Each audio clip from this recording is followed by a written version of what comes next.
So hello friends, welcome to kingdom of fitness. आज का topic है how to select right gym equipment for your gym space.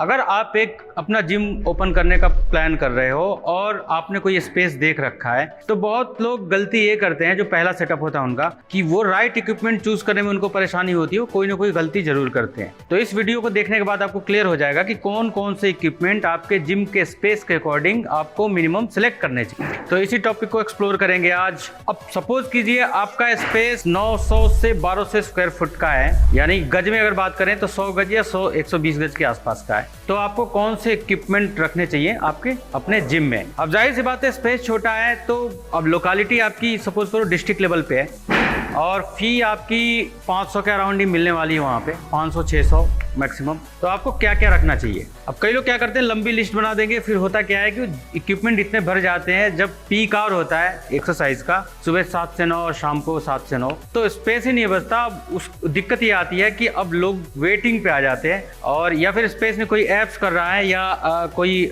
Skipping rope कर रहा है तो स्पेस ही नहीं है, कोई पुशअप कर रहा है उसके लिए भी स्पेस नहीं है। तो आपको स्पेस भी मेंटेन रखना है, हेड टू टो एक्सरसाइजेज भी कवर करने हैं। तो अब उसमें क्या क्या मशीन रख सकते हो आप। देखो स्पेस छोटा है तो आपको कुछ कंबाइंड मशीन्स, कॉम्बो मशीन्स रखनी पड़ेंगी, ड्यूअल मशीन्स रखनी पड़ेंगी। तो पहली जो मशीन आप रख सकते हो, उसमें अगर 500 फीस है उसके अकॉर्डिंग मैं बात करूंगा, वो रख सकते हो आप functional trainer with Smith machine with square track. 3-in-1 machine है, देखिए मेरे पीछे ही है। अब स्पेस मशीन का मैं आपको बताता हूँ, मशीन देखने में जो लगती है आपको, अब उसमें दिक्कत यह है कि जितना देखने में लग रही है उतना ही स्पेस नहीं ले रहा वो। आपको स्पेस कैलकुलेट करना है उसके मूवमेंट के ऊपर, कि उसमें अगर बारबल लगा है तो कितने फुट का है। अब इसमें बारबल जो स्मिथ का लगा है वो है 7 फुट का। अब 7 फुट का लेंथ गया इसका। उसके बाद आप ऐसा नहीं कि 7 फुट के स्पेस में रख दोगे तो काम चल जाएगा। इसमें आपको क्या करना पड़ेगा, 2-2, 1.5 फुट का स्पेस छोड़ना पड़ेगा, ताकि आप उसमें वेट डाल सको, उसमें मूव कर सको, आप लेफ्ट राइट उससे निकल सको। तो स्पेस उसके अकॉर्डिंग प्लान करना पड़ेगा आपको। ऐसा नहीं कि ये आपने डायमेंशन ले लिया मशीन की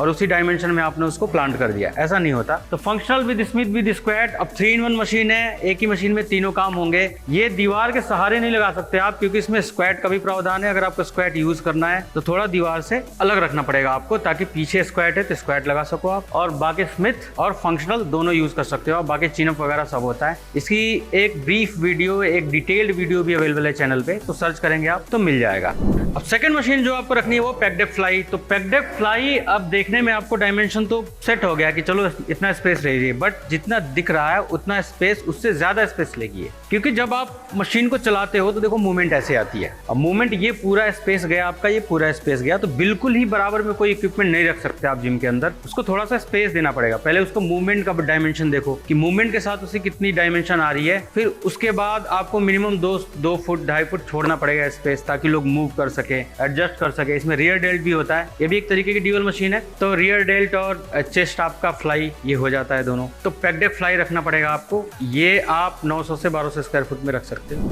अब नेक्स्ट जो इक्विपमेंट रख सकते हो आप, वो है रख सकते हो आप lat pull down with seated rowing. अब जैसे नाम से ही जाहिर है ड्यूअल स्टेशन है, तो हाई पुली भी होगी, सीटेड रो भी होगी, बैक एक्सरसाइज में काम आती है, मस्ट है मशीन है, जिम में तो होना ही चाहिए। अब ड्यूअल रखना पड़ेगा आपको, क्योंकि आपके पास स्पेस की कमी है, फी स्ट्रक्चर भी कम है, तो बहुत ज्यादा इन्वेस्टमेंट नहीं कर सकते। अब इसमें मूवमेंट देखना है कि अब ये एक छोटी सी मशीन हो गई, लेंथ इसकी ज्यादा है, डेप्थ कह लीजिए ज्यादा है, लेकिन इसमें बारबल लगता है, इसमें हैंडल लगता है। तो हैंडल की चौड़ाई वो पूरा स्पेस ले गई आपको, फिर इसकी डेप्थ और हाइट का तो कोई इशू नहीं होता। हाइट में तो चलिए मिनिमम 11 फुट 12 फुट तो जिम में मिल ही जाता है, पर आपकी इसकी लंबाई चौड़ाई गहराई तीनों देखनी है, और फिर आपको प्लान करना कि हाँ ये मशीन मुझे इसमें रखनी है, उसके बाद इतना स्पेस और बचाना है, और उसके बाद कोई मशीन रख सकता हूँ। अब नेक्स्ट जो इक्विपमेंट रखना है वो आपको लेग कर्ल एंड एक्सटेंशन रखना है। ये भी एसेंशियल मशीन है। आपको एक्सरसाइज करवाने के लिए leg curl and leg extension dual रखना पड़ेगा। आप सिंगल नहीं रख सकते, स्पेस बहुत कम पड़ जाएगा आपको। और ये मूवमेंट में ये मशीन दिख रही है आपको, अब इसकी मूवमेंट है तो ये मशीन ऐसे चल रही है, या आप कर्ल भी कर रहे हो तो नीचे की तरफ आप अपना कर्ल कर रहे हो पैर को, तो ये स्पेस पूरा गया आपका। दिखने में तो आपको लग रही है कि चलो ये लंबाई चौड़ाई ऊंचाई है इसकी, बट एक मूवमेंट स्पेस होता है। फिर इसमें आपको साइड से आके बैठना है, नॉब्स एडजस्ट करने हैं, तो साइड में भी स्पेस चाहिए, तो स्पेस को आपको माइंड में रखना है, उस हिसाब से आप मशीन सेलेक्ट करोगे और उसी हिसाब से आप लेआउट प्लान करोगे। अब बात करते हैं फ्री वेट्स की, तो ओलंपिक बेंचेस को पहले लेके चलते हैं। ओलंपिक बेंचेस आपको दो ही रखनी चाहिए, ओलंपिक फ्लैट बेंच और ओलंपिक इंक्लाइन बेंच। अब आपके मन में विचार यह है कि मैं ओलंपिक डिक्लाइन भी रखूं, क्योंकि स्पेस बहुत ज्यादा लेता है। ये आपको दिखने में डायमेंशन तो छोटा लगेगा, जैसे ओलंपिक इंक्लाइन बेंच देख रहे हो आप या फ्लैट देख रहे हो, तो अब ये छोटा लग रहा है आपको, बट इस पे याद रहे बारबल 7 फुट की आती है, तो आपका स्पेस काउंट करना है 7 फुट, और उसके बाद भी आपको कम से कम 1.5 फुट की साइड में स्पेस चाहिए, ताकि आप वेट ऐसे पुट कर सको ओलंपिक बारबल में, तभी तो आप जाके एक्सरसाइज करोगे। तो स्पेस बहुत लेता है, तो 7 फुट उसका, फिर 7 फुट उसका। अब आपको करना क्या है, स्पेस बचाने के लिए आपको फेस अलग अलग रखना है बेंचेस का। जैसे कि इंक्लाइन बेंच इस फेस में आ रही है, तो फ्लैट इसमें आएगी स्पेस देके। अगर आप एक लाइन से उसको लगा दोगे फ्रंट फेस पे ही, तो 7 फुट 7 फुट 7 फुट 21 फुट गया। अगर 3 बेंच रहे, फिर उसमें 1.5 फुट का गैप भी चाहिए, मिनिमम 1.5 से ज्यादा चाहिए, तो क्योंकि किसी को इंजरी ना हो, कोई निकल रहा है दूसरा एक्सरसाइज कर रहा है तो इंजरी हो सकती है। तो इस हिसाब से आपको लेआउट प्लान करना है। तो आप 2 ओलंपिक बेंचेस रखिए। अगर आपको डिक्लाइन करवानी है तो उसके भी तरीके हैं, मैं आगे आपको बताता हूँ, किसी इक्विपमेंट पे कर सकते हो, या फिर आप एडजस्टेबल बेंच रखोगे तो उस पर भी डिक्लाइन पॉसिबल होता है। तो और डिक्लाइन के बहुत सारे तरीके हैं। आपको लोअर चेस्ट को करने के लिए आप फिर फंक्शनल ट्रेनर पे भी जो केबल फ्लाई करते हैं, उससे भी बहुत इजीली एक्सरसाइज हो जाता है और बहुत परफेक्टली होता है, तो वो आप ऑप्शन देख सकते हैं। मिनिमम मशीन में ज्यादा से ज्यादा एक्सरसाइज करनी है, जैसे शोल्डर पार्ट आपका स्मिथ में कवर हो गया, स्क्वाट भी है, तो स्क्वाट में हमने सेफ्टी का प्रावधान दिया है, तो उस वहां पे स्टूल लगा के आप शोल्डर कर सकते हो, फिर लेटरल रेजेस डंबल से कर सकते हो आप, फिर फ्लाई डंबल से कर सकते हो आप, फिर केबल पे भी फ्लाई कर सकते हो आप, फिर फ्रंट हैमर कर सकते हो आप, फिर बारबल प्रेस कर सकते हो आप। तो शोल्डर की बहुत सारी एक्सरसाइज कवर हो जाती हैं। अब नेक्स्ट इक्विपमेंट की भी बात करूं तो वो है लेग प्रेस। अब लेग प्रेस भी आपको देखने में कॉम्पैक्ट लगेगा, छोटा लगेगा, पर स्पेस के लिए भी बहुत अच्छा खासा चाहिए। आप देख रहे हो 3 जगह इस पे प्रावधान दिया हुआ है वेट लगाने का, तो दोनों साइड आपका ये हो गया और एक ऊपर भी है। ऊपर का तो कोई इशू नहीं है, बट बोथ साइड जो है ना, ये काफी लंबा निकल सकता है इसका, जो इसका वेट होल्डर है। अभी हमारे पास स्पेस कम होने की वजह से ये तो चलिए डिस्प्ले है, ये तो सिर्फ शोकेस करने के लिए, पर जिम में तो फुल फ्लेज में एक्सरसाइज होती है, तो उसमें आपको बिल्कुल जिस तरीके से होता है वैसे ही रखना पड़ेगा। तो अब इसमें प्लेट डालना है तो आपको स्पेस चाहिए, उधर से भी स्पेस चाहिए और ऊपर से भी स्पेस चाहिए। फिर इसमें एंटर करना है, फिर उठेगा बंदा जो भी यूजर होगा, तो आपको स्पेस इसमें भी अच्छा खासा लगने वाला है। तो आप 900 से 1200 स्क्वायर फुट वाले जिम में आप लेग प्रेस रखेंगे, स्पेस देख के रखेंगे, और इतने ही इक्विपमेंट रखने हैं जो इसेंशियल है, जो जरूरी है, और थोड़ा स्पेस भी मूवमेंट के लिए हो, ताकि पीक आवर में आप मैनेज कर सको क्राउड को। अब नेक्स्ट इक्विपमेंट की बात करूं मैं, तो वो भी बहुत जरूरी है, और वो है पिचरकल बेंच। अब पिचरकल बेंच रखना आपको, अब तो आप ऐसा देख रहे हो कि जैसे 2.5 फुट का स्पेस ले गया, लेकिन आप इस पे मिनिमम 4 फुट की ओलंपिक रॉड रखोगे तो 4 फुट गया आपका। उसके बाद भी स्पेस चाहिए ताकि आप प्लेट पुट कर सको बोथ साइड, और फिर मूवमेंट होती है, तो मूवमेंट जब होगी तो ऐसे वेट चलेगा, तो आगे फ्रंट पे भी स्पेस चाहिए। पीछे यूजर आएगा बैठने के लिए ताकि सीट एडजस्ट कर ले और बैठे, तो साइड में भी स्पेस चाहिए। तो इसके अकॉर्डिंग आपको स्पेस मैनेजमेंट करनी पड़ेगी। पिचरकल बेंच आपको उस जिम में रखना पड़ेगा। अब नेक्स्ट इक्विपमेंट जो रखना है आपको, एब क्रंच बेंच रखना है, एब्डोमिनल क्रंच बेंच बोलते हैं उसको। एडजस्टेबल होता है, स्पेस इसमें कम लगेगा आपको, लेफ्ट राइट मूवमेंट नहीं है इसमें, सीधा वर्टिकल हॉरिजॉन्टल मूवमेंट है इसमें। तो आपको सीटेड, अब उसमें अगर आप डंबल प्रेस करने लगे, डिक्लाइन प्रेस, तो उसमें थोड़ा स्पेस वो कवर करेगा, ताकि बोथ हैंड में आप डंबल रखते हो फिर उसको प्रेस करते हो, तो लेफ्ट एंड राइट में आपको स्पेस रखना पड़ेगा। फिर क्या होता है, हेवी डंबल लोग करते हैं तो सपोर्ट, एक यूजर सपोर्ट देता है, वो डंबल उठा के हैंड में देता है, तो वो भी स्पेस चाहिए। तो आपको एब क्रंच रखना है और स्पेस देख के रखना है। एक एडजस्टेबल बेंच रखना आपको। एडजस्टेबल बेंच में व्हील लगा हुआ है, हैंडल लगा हुआ है, तो आप मूव भी कर सकते हो। जहां भी हमारा स्पेस होता है, जहां पे dumbbell rack, utility stool, flat benches और एडजस्टेबल बेंच रखते हैं, इनको लोग मूव भी करते हैं अलग अलग एक्सरसाइज करने के लिए। कोई स्मिथ मशीन के पास ले जाएगा उसको, कोई मिरर के सामने ले जाएगा, डंबल रैक के सामने ले जाएगा डंबल प्रेस करने के लिए। अब बहुत छोटा इक्विपमेंट है, बट आप जब भी बारबल या डंबल रखते हो उस पे, तो बारबल की साइज 4 फुट या 5 फुट से कोई यूजर कर रहा है, या फिर डंबल से कर रहा है, फ्लाई मूवमेंट कर रहा है, तो फ्लाई करेगा तो जितना भी हैंड का स्पेस उसका ओपन होगा, वो स्पेस काउंट करना है इक्विपमेंट के लिए। तो एक एडजस्टेबल बेंच, ऐसे ही एक यूटिलिटी स्टूल और एक कमर्शियल वर्क बेंच, ये 3 हो जाएंगे आपके पास उसमें। और इसमें मूवमेंट सारे में यही आएगी। अगर आपको यूटिलिटी स्टूल है सपोज करो, तो यूटिलिटी स्टूल बहुत ही छोटा है, छोटा स्पेस लेगा, बट उसमें मूवमेंट क्या है, उसमें मूवमेंट लेटरल रेजेस की मूवमेंट लोग कई बैठ के करते हैं। उसके बाद आपको डंबल प्रेस करेंगे, तो डंबल प्रेस करेंगे तो उसमें हैंड का मूवमेंट आता है। तो वो भी स्पेस लेफ्ट एंड राइट को आपको स्पेस छोड़ के उसको स्पेस मैनेजमेंट करना है, रखना है। अब डंबल रैक की बात करते हैं। डंबल रैक 7 फुट की लेंथ होती है इसकी, 7 से भी ज़्यादा होती है। 7 आपको मिलता है स्पेस डंबल रखने के लिए, उसके बाद भी वो 5-5 इंच बड़ी होती है, तो 7.5 फुट लगभग मान लो आप। तो 7 फुट की लेंथ में आपको एक तो स्पेस गया, फिर इसकी कुछ डेप्थ होगी 2.5 फुट की, तो 2.5 फुट वो गया। उसके बाद अब क्या होगा कि पीछे का स्पेस तो आपका बच गया, वो मिरर के पास रख सकते हो आप एक वॉल के सहारे। बट जब आप उसको उठाओगे, उठा के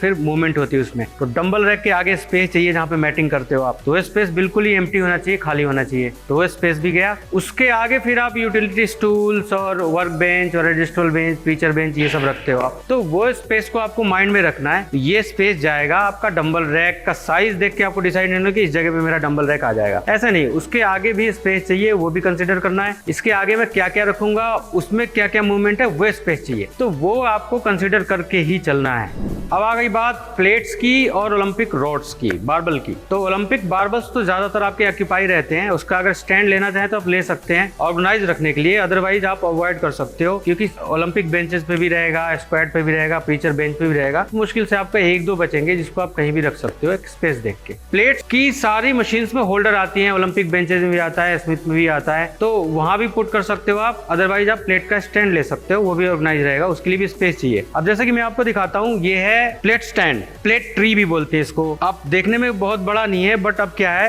कि अब इस प्लेट को अगर मैं निकालूंगा और फिर यहाँ से निकालूंगा, ये स्पेस गया, ये स्पेस गया, अब मैं कहीं मूव करके उसको डालूंगा, फिर डालने के लिए भी ऐसे ही चाहिए, तो इधर से भी स्पेस, इधर से भी स्पेस, और फ्रंट और बैक से भी स्पेस। तो आपको देखना है कि उसके चारों तरफ भी स्पेस होना चाहिए, ताकि आप इजीली उसमें पुट कर सको वेट को और निकाल, तो ये भी रखना है। अदरवाइज आप होल्डर्स में मैनेज कर सकते हैं, तो होल्डर में मैनेज कर लीजिए। कई बहुत सारे तो प्लेट्स आपके लेग प्रेस में आ जाते हैं, उसमें भी हैंगिंग का भी सिस्टम दिया हुआ है, और बाकी जब एक्सरसाइज करने के लिए जहाँ पुट करते हैं वहाँ भी है, तो इस तरीके से आप मैनेज करके आपको चलना पड़ेगा। अब बात करते हैं, अगर फी थोड़ी ज्यादा मिल सकती है तो उसमें आप कार्डियो बहुत ज्यादा तो नहीं रख सकते, क्योंकि स्पेस छोटा है, तो आपको एक ट्रेडमिल और एक स्पिन बाइक। अब ट्रेडमिल कम स्पेस लेगा आपका, क्योंकि ट्रेडमिल की जो लेंथ है, मैं आपको दिखाता हूँ, ये ट्रेडमिल हो गई। अब ट्रेडमिल की जो लेंथ है इतनी ही ऑक्यूपाई करेगी, विड्थ बहुत ज्यादा नहीं होती। अब इस पे सीधा दौड़ना है, ना कोई लेफ्ट ना कोई राइट। अगर आपने इसके बराबर में भी ट्रेडमिल रख ली, थोड़े से गैप पे, ज्यादा आप 1 फुट 1.5 फुट की गैप पे रख लोगे तो काम चल जाएगा आपका, क्योंकि पीछे से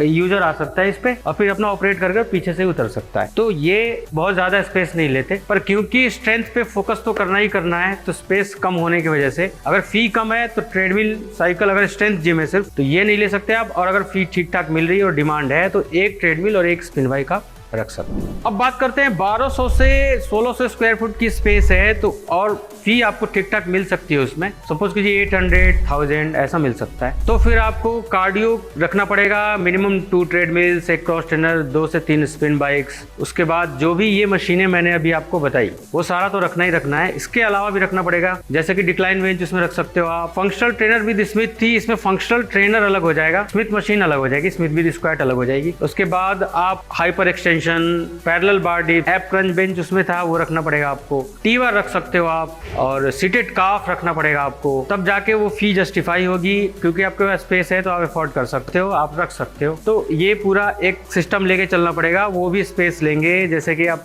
सीटेड काफ है, उसमें भी वेट लगता है, तो वेट का सिस्टम है, तो वेट डालने के लिए स्पेस चाहिए, उसमें मूवमेंट के लिए स्पेस चाहिए, तो ये कंसिडर करके चलना आप। अब फाइनली बात करते हैं एक अच्छा बड़ा जिम जिसमें 3 से 4 ट्रेडमिल डाल लूँ मैं, और फिर क्रॉस ट्रेनर भी ज़्यादा मात्रा हो, उनकी क्वांटिटी हो, और साइकिल भी 3 से 4 हो, स्टेयर मास्टर हो। उसमें आपको लगभग 1800 से 2200, 2500, 3000 स्क्वायर फुट तक की स्पेस चाहिए। उसमें फी आप मिनिमम 1500, 1600, 1800, प्रीमियम क्लास जिम जो हो गया। अब बड़े सिटी में ही मिल सकता है आपको, तो अगर आप बड़े सिटी में प्लान कर रहे हो आप, तो फिर आप इतना स्पेस लेके जिसमें फी अच्छी खासी मिल सके आपको, तो फिर आपको इस हिसाब से इक्विपमेंट में कोई परेशानी नहीं होगी, लेकिन फ्री स्पेस भी इसमें अच्छा खासा चाहिए। क्या होता है आजकल जिमों में, जुम्बा हो गया तो जुम्बा के लिए आपको स्पेस चाहिए, चेंजिंग रूम वगैरह, वॉशरूम भी बड़े होते हैं, मेल फीमेल के अलग अलग वॉशरूम, चेंजिंग रूम भी अलग अलग, लॉकर का सिस्टम हो गया, उसके लिए भी स्पेस चाहिए आपको। रिसेप्शन के लिए थोड़ा बड़ा स्पेस चाहिए, छोटे जिम में छोटा स्पेस, बस टेबल चेयर्स, बॉस चेयर डालिए, काम हो जाता है। उसमें आपको लॉकर के पास फिर आपको सिस्टम भी लगाना पड़ता है, सारी चीजें करनी पड़ती है, उसमें ये सारे स्पेस ऑक्यूपाई होंगे। तो इस हिसाब से आपको इक्विपमेंट चूज करने हैं। डिस्क्रिप्शन में नंबर दिया हुआ है, आप कोई भी सजेशन चाहिए हमसे आपको, और इनकी प्राइसिंग की मैंने अलग अलग वीडियो बना रखी है कि कितने स्पेस में क्या क्या इक्विपमेंट लगेगा, तो क्या क्या खर्चा आ सकता है सिर्फ इक्विपमेंट का। तो वो आप बात करके डायरेक्ट भी मंगवा सकते हो आप। PDF अवेलेबल है सारे स्पेस के अकॉर्डिंग, आपके फी स्ट्रक्चर के अकॉर्डिंग, और आपकी लोकेशन कहाँ है, आपको क्या रखना चाहिए वहाँ पे, ये सारी इन्फॉर्मेशन आपको दी जाएगी। डिस्क्रिप्शन में लिंक है, जाके कॉल कीजिए। और चैनल पे जब आप विजिट करेंगे तो अलग वेरियस आपको वीडियो मिलेंगे, उस वीडियो में जाके आपको जिम बिजनेस के रिलेटेड, स्पेस मैनेजमेंट के रिलेटेड, इक्विपमेंट के रिलेटेड सारी इन्फॉर्मेशन दी गई है, अलग अलग वीडियोस बनी हुई है। तो आप जाइए, आपको बहुत अच्छा लगेगा वीडियो देख के, कंटेंट, क्वालिटी कंटेंट। तो इस वीडियो में इतना ही था। Thank you so much.